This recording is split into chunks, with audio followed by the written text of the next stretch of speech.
time for our deal, no deal. And it is indeed, because Tennessee finally, folks, appears to have a new head coach. And so we're going to just get right into it, as it appears that Jeremy Pruitt will be the next head coach for the Tennessee Volunteers. And our first deal or no deal question, deal or no deal, Jeremy Pruitt is ready for a head coaching job in the SEC. For me, it's kind of interesting. I'm always a little hesitant on high school guys getting jobs. And sometimes, even though Jeremy Pruitt, I think, has been in the college ranks for almost over a decade, in some capacity, you still sometimes think of him as a high school coach. And I really, when I saw him, my mindset was that he was one of these lifers as a coordinator.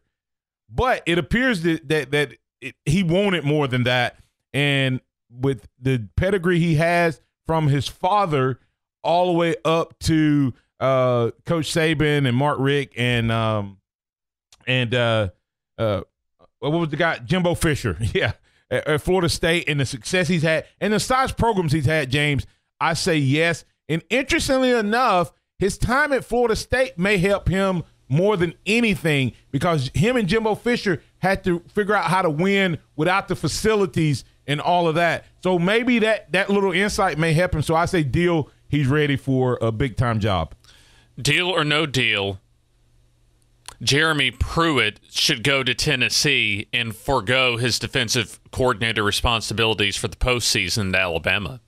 From the outside looking in, with all of the ancillary things that's different about this now, with the fact that you're going to be adding a 10th coach to every staff. There's 130 new coaching opportunities come January 1, okay, in college football. So where are all those guys going to come from?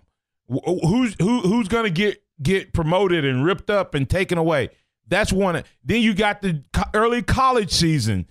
Signing season. This is the first year, and Tennessee's been in a dumpster fire for the last month, and players are on the edge there, and they're trying to leave, and all of those things. So it's not from a selfish standpoint of Alabama, but from a Tennessee standpoint, I think he should go. And then from the Alabama standpoint, we won 2 years ago against Clemson, but that's the first game against Michigan State. We looked like Alabama. The second year, it may have been that it was against Deshaun Watson. It may not have been. I'm not sure, but I know it did not help, James, that we had the divided defensive coordinator did not help us in preparation for that last game. And this week, the preparation is cut one day less than it was last year between semis and national championship game. So I say deal, he needs to go and get started for himself, and I think Alabama, because we could lose Tosh Lupoi. Hey, who else do you think is coming after him right now? Do you think his phone is ringing like crazy? Deal or no deal, then Tosh Lupoi is ready to be a defensive coordinator. Yeah, and we think that because he's only making like $150,000 less than our current defensive coordinator. I think he makes 1.2. Pruitt makes 1.4 or something like that. And now let's not. If you go to RollTide.com, look up the roster of coaches on the website. Tosh Lupoi is listed in addition to his, I think, outside linebackers role as a quote-unquote co-defensive coordinator. Yeah, and he's getting paid like that. And, yes, I think he's ready. I think he's paid his price. I think he's been around Saban long enough. I think he has the same moxie and mindset. So I say deal. If Tosh Lupoi is not the DC at Alabama, he will be the DC at one of the SEC schools or wherever he wants. Actually, I think that Taggart is probably offering him the house to come to Florida State.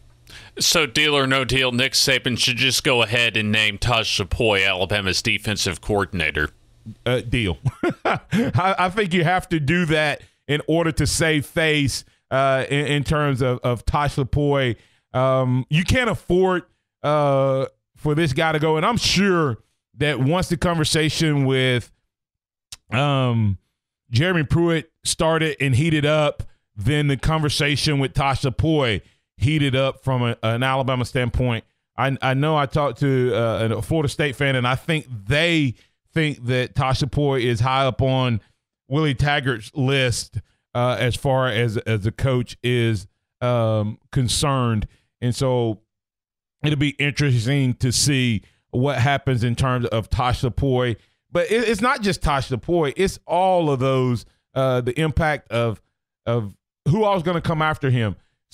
Whoever gets the Oregon job is going to come after Tosh Lupoi. You know, I mean, James, so think about that. Whoever gets that job is going to be after Tosh Lupoi. I would. He's a West Coast guy who's been in the SEC. He can pull guys out there just like we pull guys from there to here. Florida State wants him. I'm sure Jeremy Pruitt would love to have him with their working relationship. Man, I mean, so the guy's a hot commodity and going to he may be the highest paid defensive coordinator in the country when it's all said and done. Hang tight, Dawson, on our phone lines because still have a few more deal or no deal questions to get to. First off, to Jeremy Pruitt. Not to Jeremy Pruitt, but to Jimbo. Another J, Jimbo Fisher, out west in College Station, Texas. And deal or no deal, Jimbo Fisher will lead Texas A&M to an SEC, at least one SEC championship game appearance in his first 4 years. No deal. I'm sorry. I just unless Alabama or LSU. Well, Alabama. If Alabama has a down year, he might just get there. I'm going to say no deal at this point. I'm going to say they're going to spend their first 10 years in the SEC without an appearance in the championship game as the West representative. No deal. I'm going to make this the final deal or no deal. Chad Morris at Arkansas will not, I repeat, will not have a winning season in his tenure at Arkansas. He'll have a winning season because you get 3 layups, and so they'll figure out how to win, 3 other games somewhere else. They'll get a couple of East guys, and but it's gonna be tough. I don't see that working out at all. And I don't see him. I mean, I'm not trying to be ugly, wishing much success. I just don't think that it's going to work. Everybody always refer to Bobby Petrino, James. Even though they looked good and they were successful, they still were middle of the pack. You see what I'm saying? I mean, even when Petrino was there, it's not like they were threatening to win the West.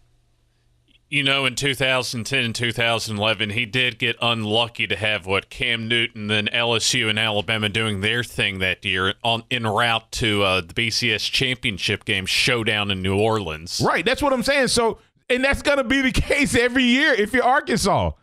I mean, you're going to have to depend on Arkansas has to depend on Alabama being bad, LSU being bad, A&M being bad, and then they might get in.